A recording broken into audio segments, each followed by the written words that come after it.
I think if they look at 319, what they charge me under the criminal code, there is defenses, religious points of view being one, truth being another.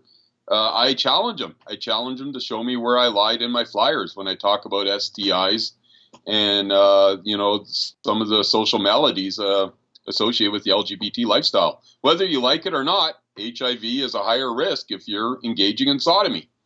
There is more substance abuse in the gay lifestyle. There is more polyamory and promiscuity, which puts you at risk of disease. These are not hateful statements. These are facts. You look at Vancouver's and Toronto's pride parades, they got polyamory groups. So they're promoting the very thing they're mad at me for saying. Their parade says it. It's all about hedonism. This is Dan Dix here, reporting for Press for Truth. Glad to have you joining us here today because we've got a great show lined up for you. One that some may consider controversial, but in this current climate of censorship that's done in the guise of, trying to eradicate so-called hate speech, I think it's really important that we have these conversations. So joining me on the line today is my guest, Bill Whatcott. He is a Christian conservative activist who has been charged with a hate crime. His case has gone all the way to the Supreme Court. He just had an arrest warrant issued for him a few months ago, and as I understand it, there's a civil suit. We're talking over $100 million here that he's having to deal with in regards to the LGBT community, who is not happy about the fact that he infiltrated the Toronto Pride Parade and handed out some information on some flyers there. So this is a huge case of free speech. It's precedent setting here in Canada. So Bill, thank you for taking the time to speak with us today. Now, for anybody who is maybe just for the first time hearing about your particular case, maybe just start us off from the beginning. How did this all start for you? Okay, I guess you started with the Supreme Court case. They're all a little different. The Supreme Court case started actually in 2001.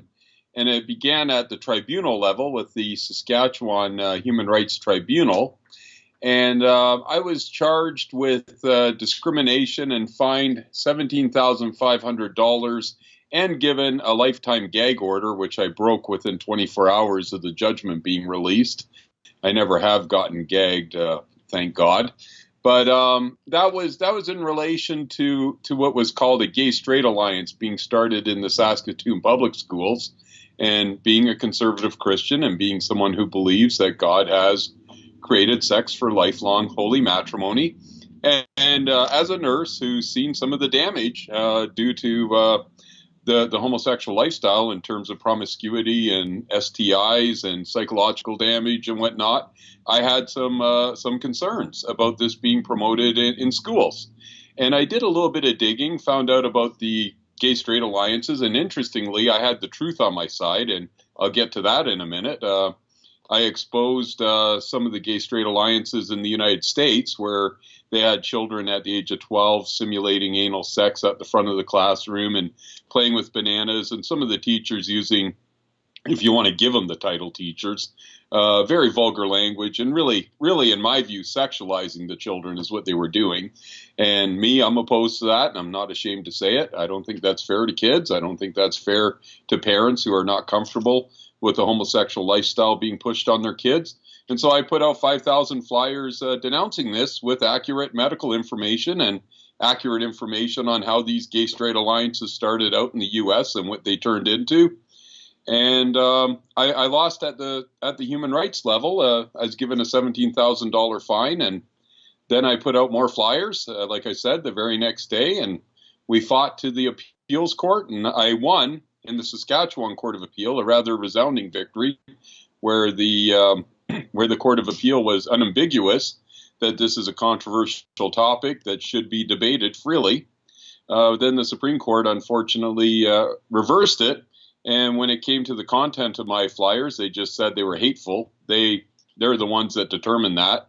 I don't see it to this day. I think that's rubbish. And as for the truthful information, they just said that's not a defense because my motivation was hateful. So there you go. Our Supremes can even read into my heart and mind, even though I just think they're full of hot air and what they did was contemptible. Yeah. Absolutely. And I mean, how can such a thing even be done to someone when there isn't even a clear definition of what hate speech is? I mean, did they even define the term for you when they said that you were promoting hateful material? Did they define the terms? They said that the bar had to be high, which I don't think it's high because I don't think I went over the bar. They said that there had to be calumny, detestation, and vilification. My flyers were polemical. They were meant to offend. They were meant to create debate. Were they hateful? I don't see it. Interestingly, my lawyers, they didn't see it, and they're as well trained as the judges. Judges are lawyers. Mm-hmm. My lawyer, Tom Shuck, had 30 years experience in law and is considered an expert in human rights law. And he felt strongly enough that my flyers weren't hateful that he donated his time. He's out of pocket $500,000. Yeah. There was 3 lawyers who are judges in the Saskatchewan Court of Appeal. They looked at the flyers and said they're not hateful. Sadly, I think our Supreme Court's politicized. They are, at this point in time of our history, mostly liberal appointees, and they're big on the LGBT agenda, and I just think they had to invent something. Well, hence why they would say truth is not a defense. Right. So, yeah, I just simply ignored the ruling and put out more flyers. I actually showed up at one of Beverly McLaughlin's speeches, and I set up a table at the back of her conference called The Dangers of Homofascism, I think was its name. And I started my presentation, and it lasted exactly 40 seconds before the security showed up and bundled me out of the room. But interestingly, about 20 or 30 lawyers came out to debate me. So even though I was dragged to the sidewalk, I had almost as many lawyers debating me as was in the room listening to Beverly. So it was quite interesting. And some of the lawyers were liberals and felt it was a bad ruling. So to this day, Whatcott is very controversial. In addition to setting up, I guess, information sessions on homofascism in Beverly's, what would you call it, conference room, I also decided to infiltrate gay pride parades. Now, there's a bit of a history there. In 2007, I ran for mayor of Edmonton, and I kicked off my campaign in front of a homosexual pride parade. And the homosexuals were chucking Slurpees at me. They almost hit the mayor because I was right behind his float. And a couple of the badly aimed Slurpees were actually getting closer to him than me. So he had to speed up, but he didn't lose me because there was police in front of him, so he could only go so fast. So I was running with my 2 campaign managers screaming, vote for Bill Whatcott and repent of homosexuality and, accept Jesus as your Lord and Savior. Needless to say, this isn't a great vote getter on a pride route.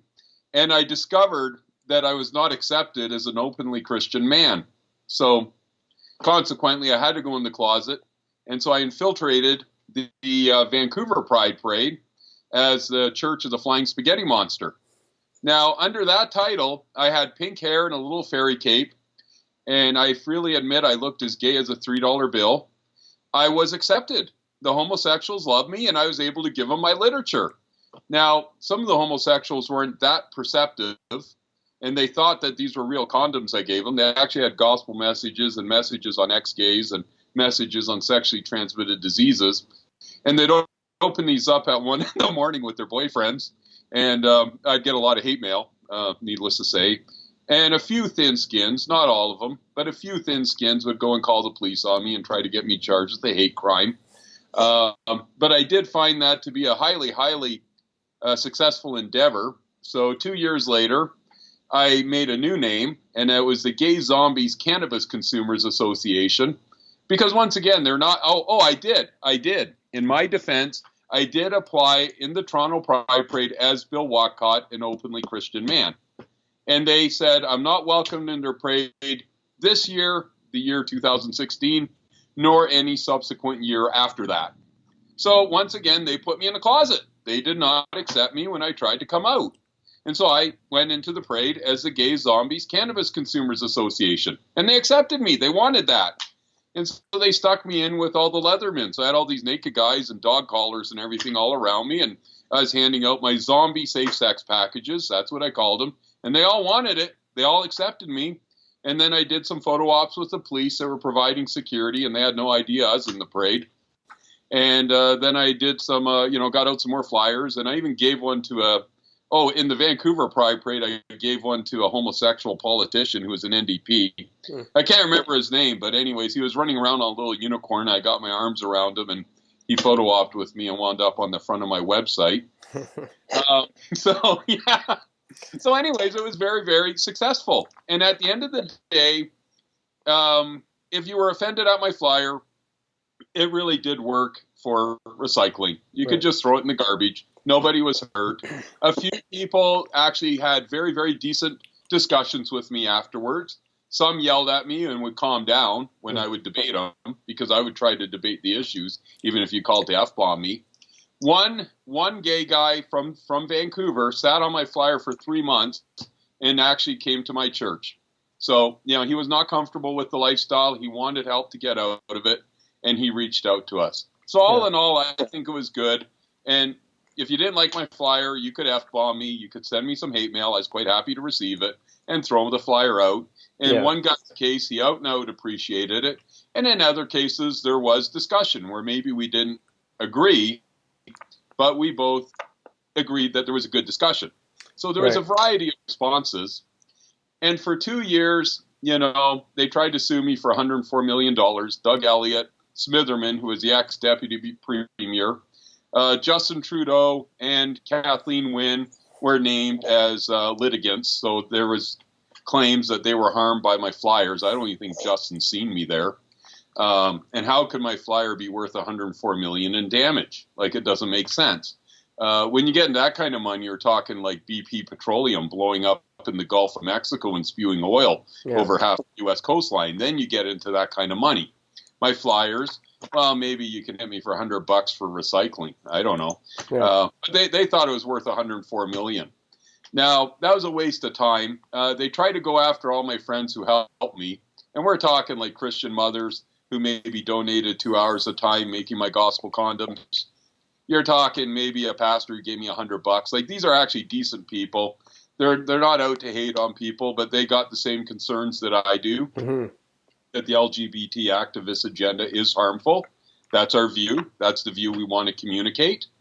They wanted to take these guys' houses, take their RSPs, take their bank accounts, basically destroy them for helping me.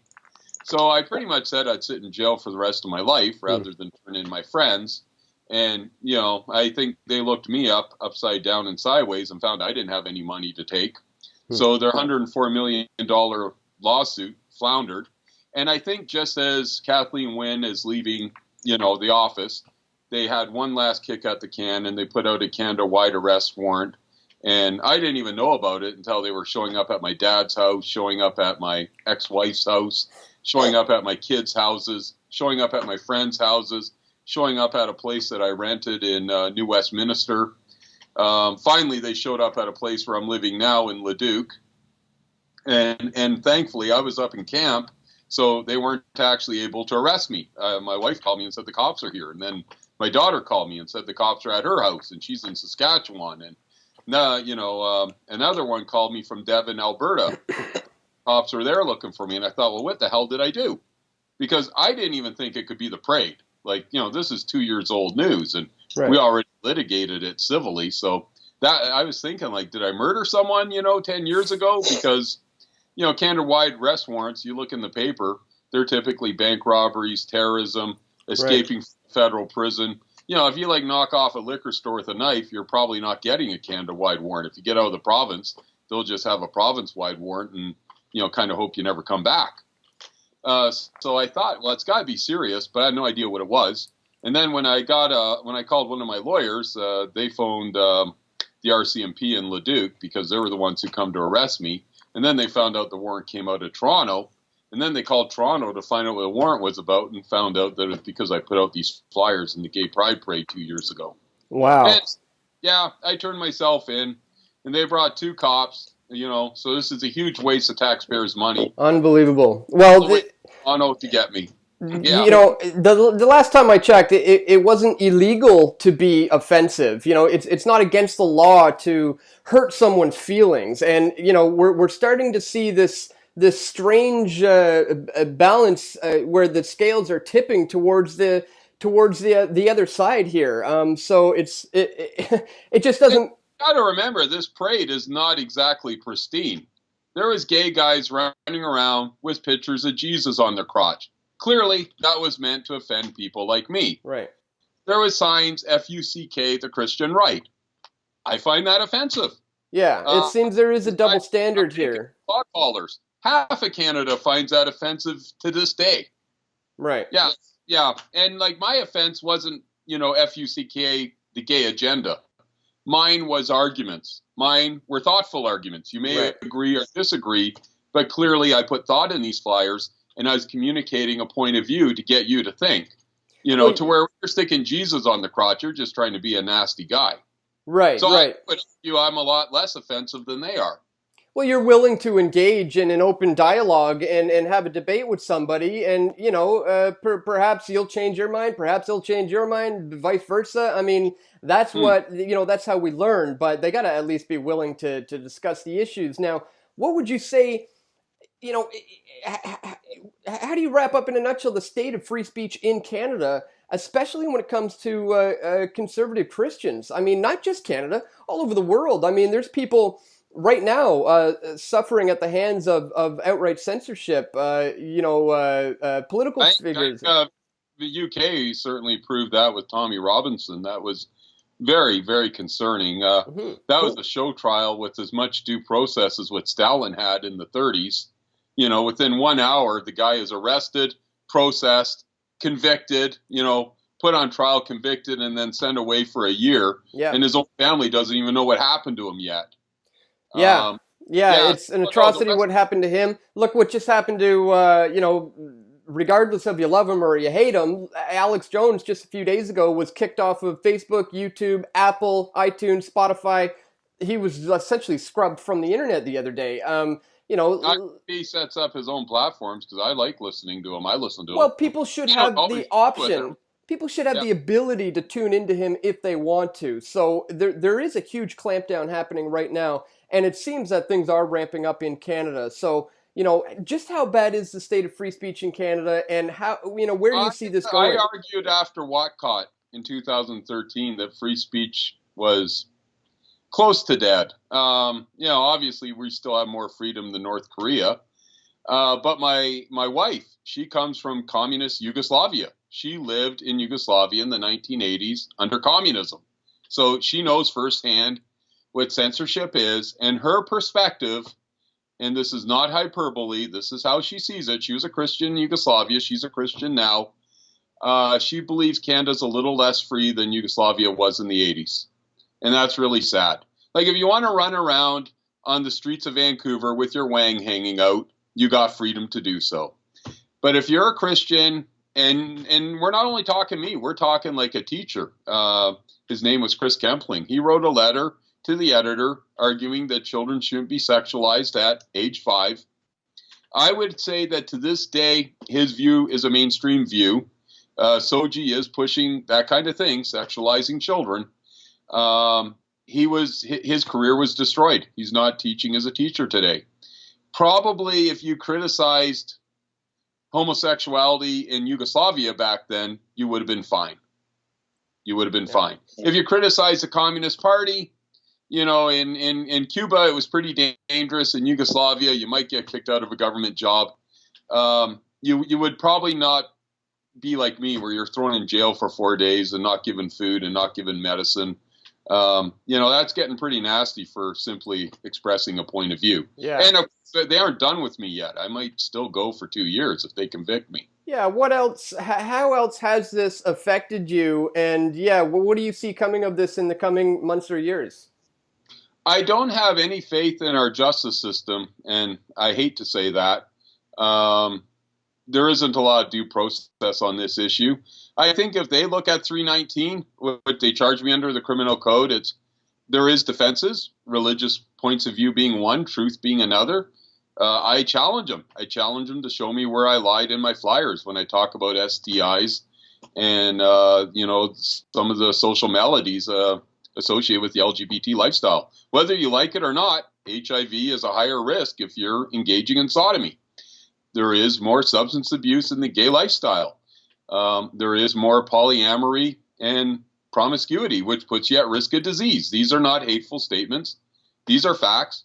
You look at Vancouver's and Toronto's pride parades, they got polyamory groups. So they're promoting the very thing they're mad at me for saying. Their parade says it. It's all about hedonism. Now, maybe you think hedonism is good. If you do, you don't have to agree with me. When I point to disease rates and the unhappiness of these transient relationships, I think I got some valid points. But I think, in spite of that, I think I may very well get convicted, which, it's kind of sad for me. I don't want to sit in jail for 2 years, but I think it's very, very sad for Canada. It really is. It's scary. Absolutely. And as this issue happens, other conservative causes are getting scrubbed from public debate as well. Yeah. So basically in a socialist dictatorship. Yeah, no, exactly. That's essentially what it is coming down to. And, when you can't just speak your mind and produce facts and give out information as facts without worrying about hurting somebody's feelings in a particular community, there's something seriously wrong. And when the feelings outweigh the facts and all of a sudden the courts come into play here, there's something incredibly wrong with this country. And, perhaps that's because our SJW, feminist prime minister is dragging this country down the tubes. Feminist, by the way. I don't think he really cares about women. Well, yeah. He only cares about one type. Yeah, that was exposed in the whole, he was all over the hashtag Me Too movement saying, gotta believe woman, no matter what. And then the moment he was accused of potentially... Yeah, and then the guy wouldn't mind a little bit of due process, would he? Changed his tune a little bit. So, yeah. I'm very pro-women. I don't want transgender dudes in their bathrooms, Selfie, our prime minister, is quite happy to expose biological women to that. And interestingly, a whole lot of NDP women aren't too interested in that anymore. Mm-hmm. And Doug Ford turning around the sex ed curriculum in Ontario is a step in the right direction. I mean, Kathleen Wynne was, as you said, attempting to sexualize children and to bring this information to grade 4, grade 5. It's ridiculous. And it's absurd. It's absurd. Well, that's all about the adults. There's no 5-year-old child screaming that they need to get sodomized. Right. Like, it just isn't happening.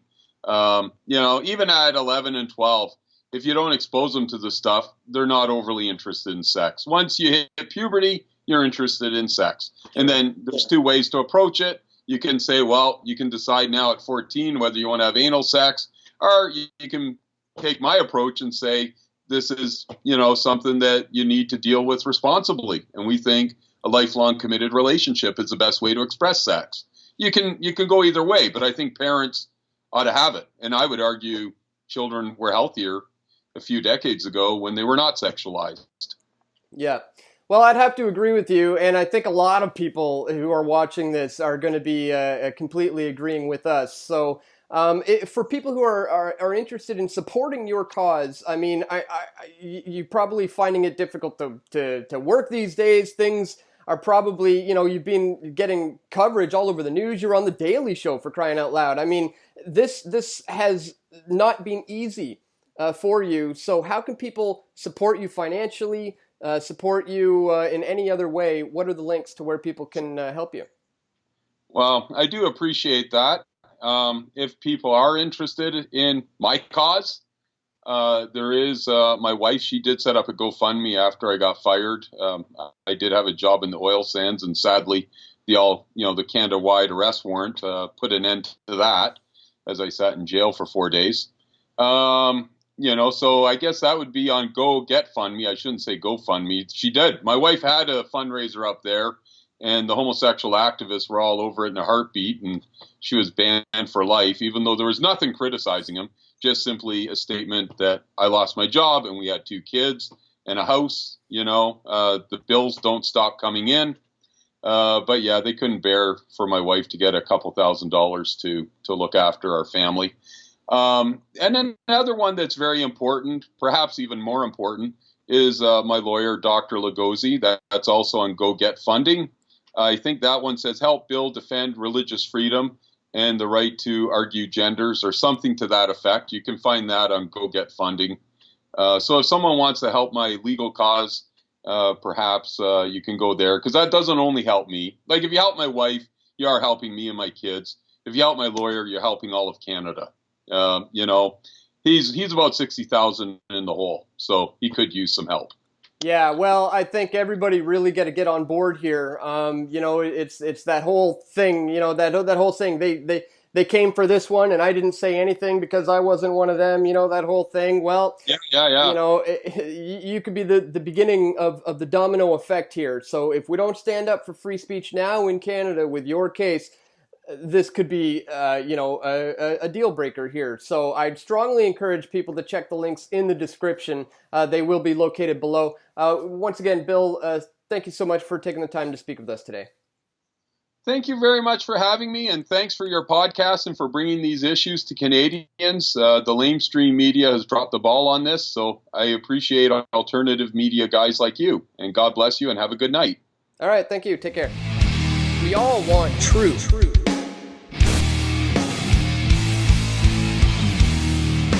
The truth will set you free.